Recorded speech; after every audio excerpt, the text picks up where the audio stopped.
Good morning, children. Today we will have a new poem. The title of the poem is A Thing of Beauty, written by the famous romantic poet of England, that is John Keats. Uh, this is a very interesting poem in the sense it is closely connected to nature and natural objects. You know, this is the fourth poem from your English textbook, right? You can see the picture of John Keats here. It is taken from internet, Wikipedia details. John Keats was an English romantic poet. He was one of the main figures of the second generation of romantic poets, along with Lord Byron and Percy Bysshe Shelley.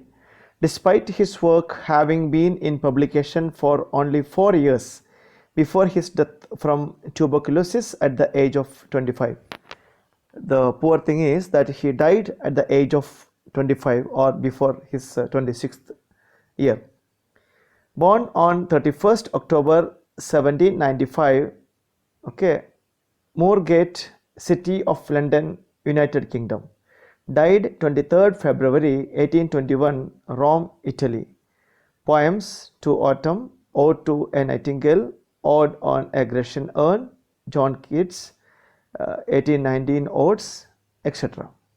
So he is very famous with his poems, especially the odes that he has written. Okay. So if you talk about him more, his poems, especially the odes, are precious treasures of English poetry. And here in this poem, A Thing of Beauty is an excerpt taken from his long poem called Endymion. It was Keats' firm conviction that a thing of beauty is a joy forever. The sun, the moon, trees, musk roses, and daffodils are all objects of beauty. In addition to these objects of nature, man also produces objects of beauty.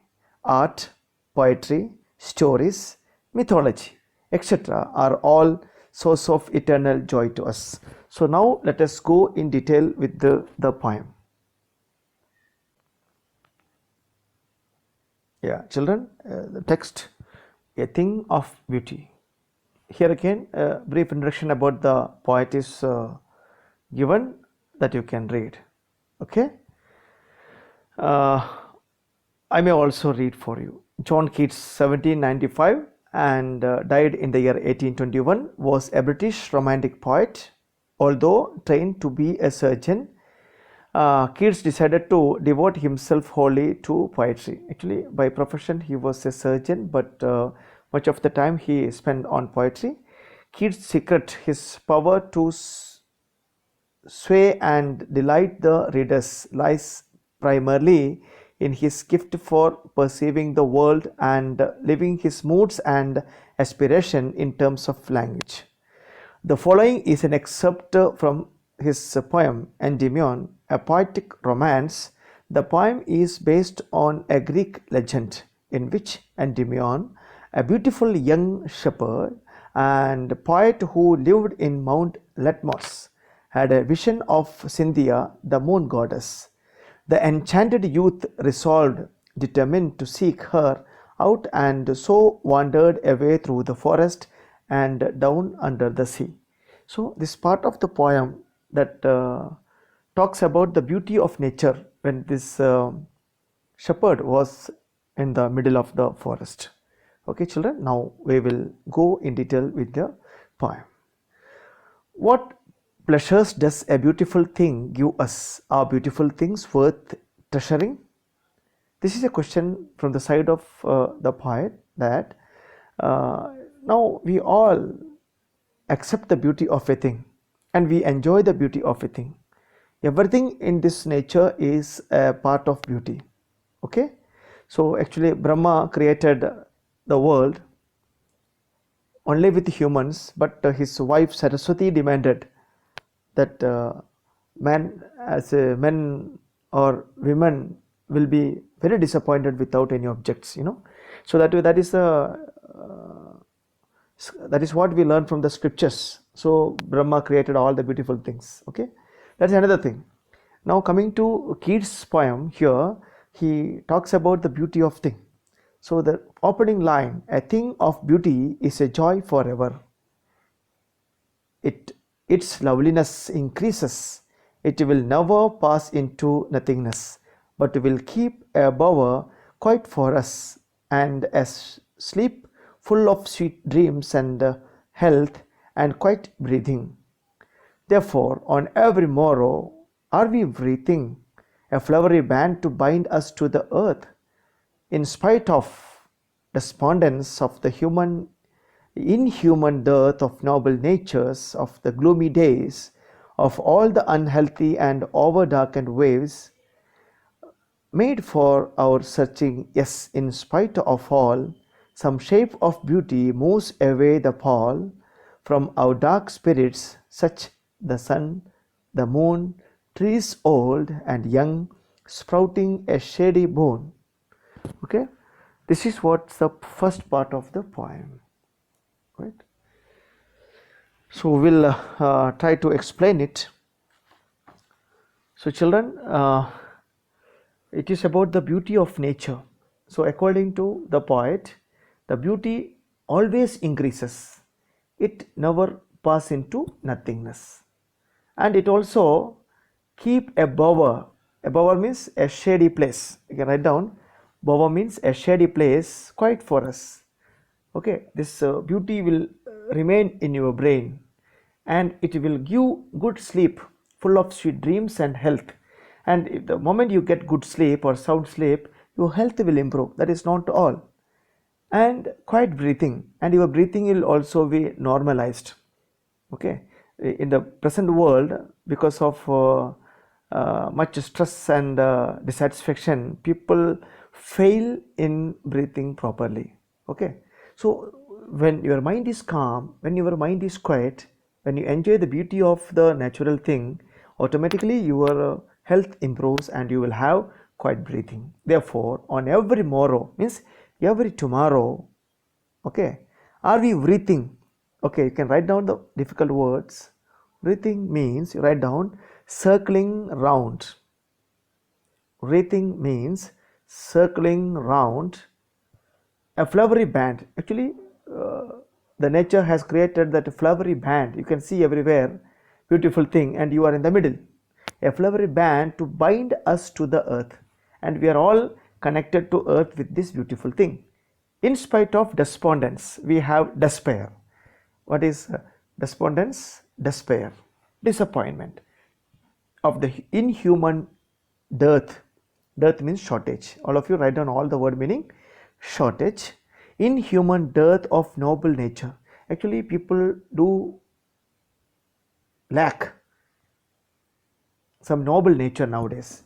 Inhuman shortage of human nature, of the gloomy days. People are facing gloomy days. In the case of the poet also faced gloomy days because he was affected by the disease tuberculosis, and he lost his life when he was hardly 26 years. Okay, so everybody will have some gloomy days, unhappy days, you can say, of all the unhealthy and over darkened ways. Okay, so we have unhealthy days or gloomy days, and darkness is there, made for our searching. Yes, in spite of all. Okay, we have all this what you call demerits of things. In spite of all this, some shapes of beauty moves away the pall. Pall means covering. Pall here stands for covering of the dark clothes, actually with a dark clothes spread over a coffin. Actually, you may have seen a coffin. It is covered with a dark cloth. That's like that. The pall, the covering from the dark spirits. So when you look at the beautiful thing, that can remove this ugliness. some shape of beauty moves away the covering from our dark spirits. And the poet is giving us example. What are the examples that can remove the darkness from our mind? For example, sun, you know how bright it is. The moon, you know how beautiful it is. Trees old, whether old tree or young tree, sprouting a shady boon. Okay, a blessing. Okay, boon here for blessing or a help. So it gives us a kind of blessing. Okay, or something favorable or something blessing. You can write down boon here stands for blessings. Okay, boon stands for blessing. Is it clear? So what gives certain blessing to the humans? The beautiful thing, such as, question will be there, what are the objects, natural object that gives us happiness or that removes the darkness from the dark spirit?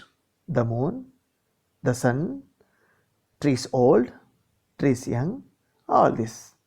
Okay, it creates a shady boon or something favorable, or we can say something blessing that helps you, right? I hope the first part of the poem is understood by everybody.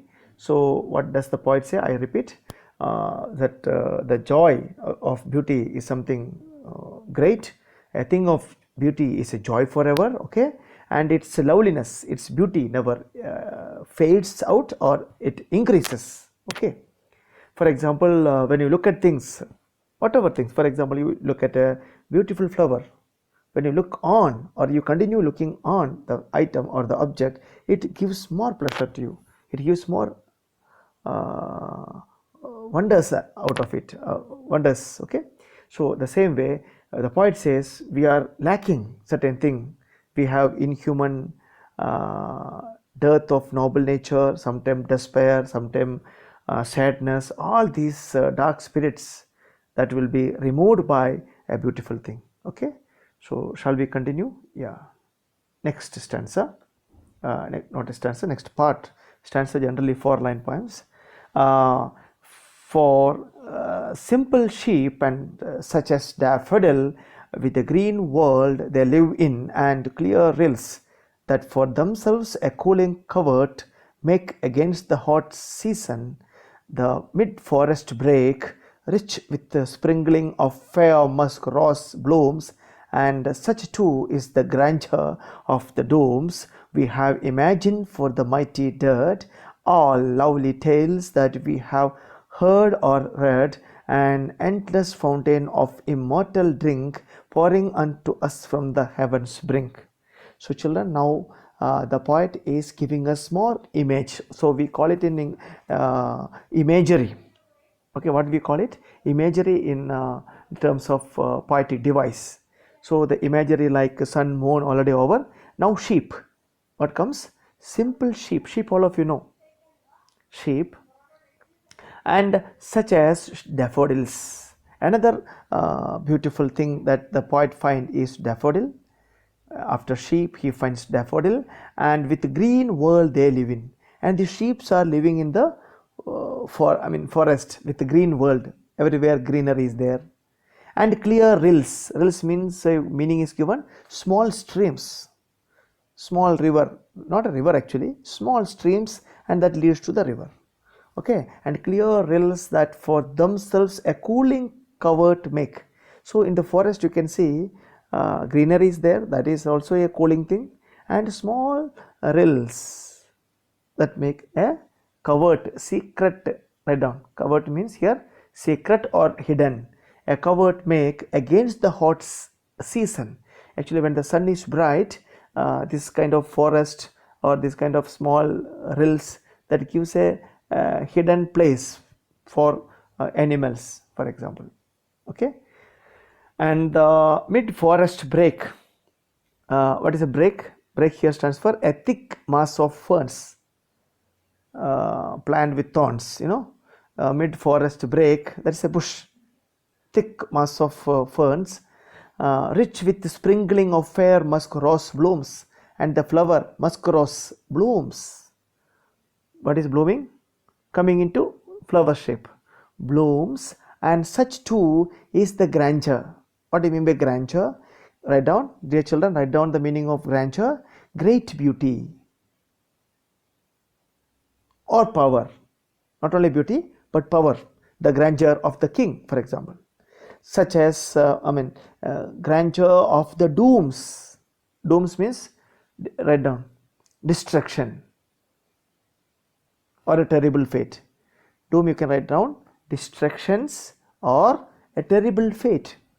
So, such as the beauty of those people who are not living now, they have gone to their destructions, and now it has become a terrible fate to them, but still they are beautiful according to poet.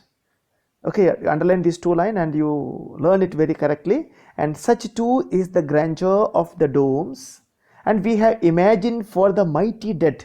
And those beauty of those mighty, and actually the dead cannot be mighty, it is a transferred epithet.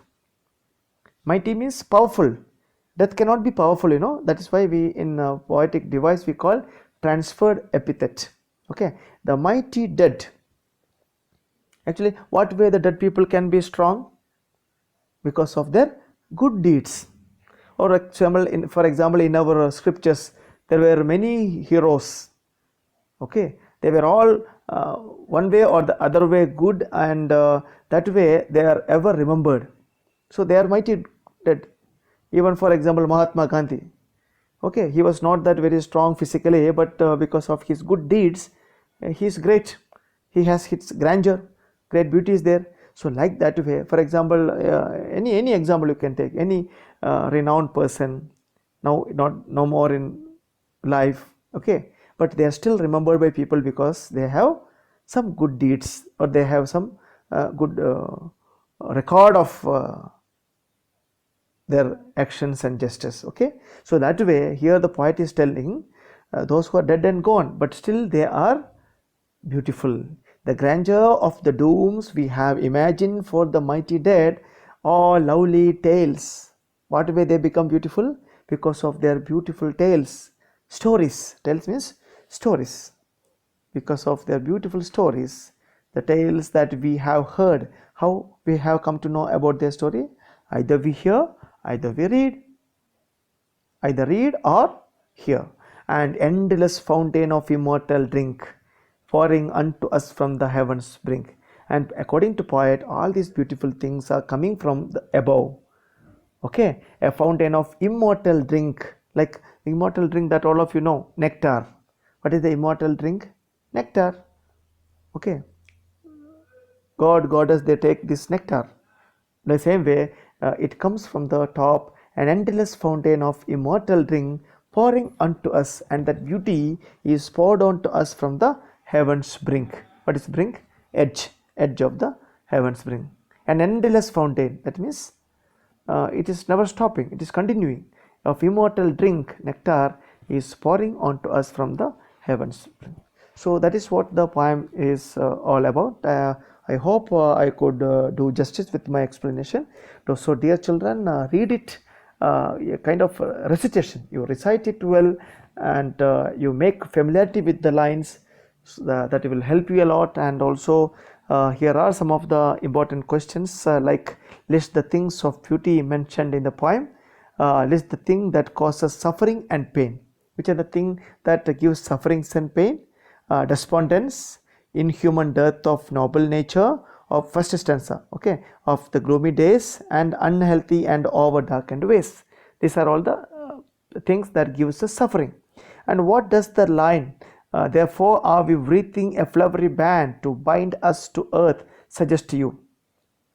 Beauty has an overpowering influence on us. That is the meaning. Beauty has an overpowering influence on us. What makes human beings love life in spite of troubles and suffering? Same, because of the beauty that gives an overpowering influence on us. Why is grandeur associated with the mighty dead? I told you the grandeur stands for great beauty or power. How it is associated with the people who are dead or the mighty dead? Because they were not ordinary persons. They were valiant warriors or heroes or because of their heroic deeds, they are beautiful. Do we experience things of beauty only for short moment, or do they make a lasting impression on us? Surely it gives us lasting impression. Okay, so now also when you are depressed, when you are sad, when you have lost something, you think about those beautiful moments in your life, that will give you extra energy, that will boost your morale, right? What images does the poet use to describe the beauty, sorry, or beautiful bounty of the earth? So we have seen the sun, the moon, the trees, sheep, daffodils, green world, clear rills. Okay, these are all the things, or forest break. These are the things that add beauty to the nature, and these are the things that gives a beautiful bounty of the earth. Okay, children. Now the rhyming scheme is AABB. You can write down forever, for example. Let us come back to the first part of the poem. There's forever, that is a first sound, so we give it A, and again never, again R is repeated, again A, then keep, that is a second sound, B, and slip, second sound, B. So the rhyming scheme is AABB, AABB. And if I can take another next four lines, breathing, and a rethink, again same sound, earth, second sound, B, dirt, again repeated, second sound, repeated, BB. So AABB. Again shall we go? Days, ways, all, second sound, B, Paul, again second sound repeated. So that is AABB. So rhyming scheme of the poem is AABB. And you can also find out some other poetic device like mighty dead. I told you that is an example for transferred epithet. What is transferred epithet? When an adjective is not suitable for the given word. For example, dead and mighty is not matching, so it is transferred epithet. Okay. Now, right, and learn this poem very clearly, thoroughly, so that you can write the answers well. And dear children, before we conclude, let us make an immediate review of what we have learned today. So the poem is telling about the beauty, and that beauty never pass into nothingness, and it always increases, and we are living in the midst of beautiful things around us. There is everything beauty, that flowery band that bind us to the earth, and this flowery band is removing the dark spirits. I mean, it removes the pole of the dark spirit from us, means because human beings are facing from sufferings and pain, and that can be removed by looking at the beautiful things such as sun, moon, trees old, trees young, and sheep, daffodils, then that clear rills, and forest break. All these things are there, and even the musk rose that when it blooms. And the poet says not only these natural objects, but those people who were the icons in one way or the other way, though they are dead, they are also beautiful. They have a great beauty and power with them. Okay, and whatever these beautiful things are coming from the world above, from through the immortal drink pouring unto us from the heaven spring. Okay, children, with this we conclude. Have a nice day again. Thank you.